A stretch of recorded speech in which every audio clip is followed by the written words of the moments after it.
Welcome Northeast Missouri Angler, and this is going to be just a little short video about something that if you're not used to fishing in cold weather, it's something you need to take into account. I just was at the computer there. I seen somebody ask me, how long do you fish in the winter? Basically, I'll fish as long as the fish are biting and I can catch fish. As long as it doesn't get too cold. I'm not as young as I used to be, and my body doesn't react too well sitting out in the cold for long periods of time. But plus, also, I have a two-wheel drive truck, so when it gets to where when you back down, drop the boat in, pulling the boat out, and it freezes, you know, it's just too much of a chore to worry about getting the boat in. You can't get it back out because the ramp freezes up. But one thing you need to keep in mind, if you're not used to fishing in colder weather and you're just starting to do it, whether you keep your boat inside, like I have mine in a heated shop, or you leave it outside tarped, if you go out and say it's 40, 50 degrees during the day, that's fine, but at night, temperature drops down in the 20s or whatnot.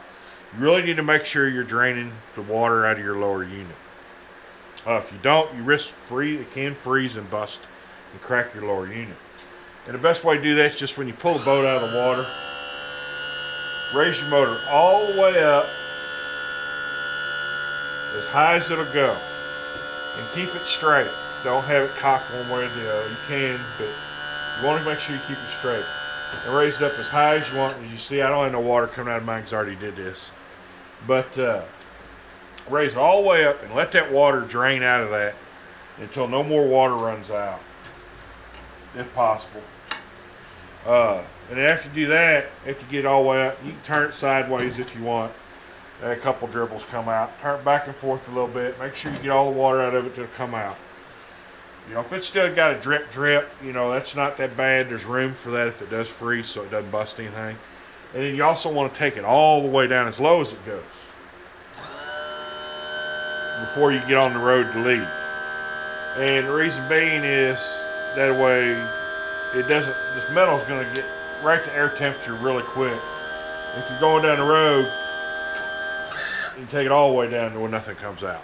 And then you can put it up, you know, put your wedge in there, or if you got some sort of support, and then pull it home. But you want to do that as soon as you get it out of the water. Don't wait till you get home, because let's say you're out fishing and it's 40 degrees, but you fish up until dark. And then by the time you get home, you know, you're driving home, the temperature drops quick and it's in the 20s. You're going down the highway, now you got that wind chill factor on there too. So it'll make it even colder, that metal get even colder. And it could freeze up before you even get home, if you're pulling any distance at all. So yeah, just a quick tip. Make sure you drain these motors good, especially if you're going to be leaving them outside. You know, putting them in a shop. You know, if you're getting home and it's not freezing by the time you get home, still it keeps it from getting water in your shop. But yeah, you want to make sure you drain these lower units on these motors so you don't crack that lower unit.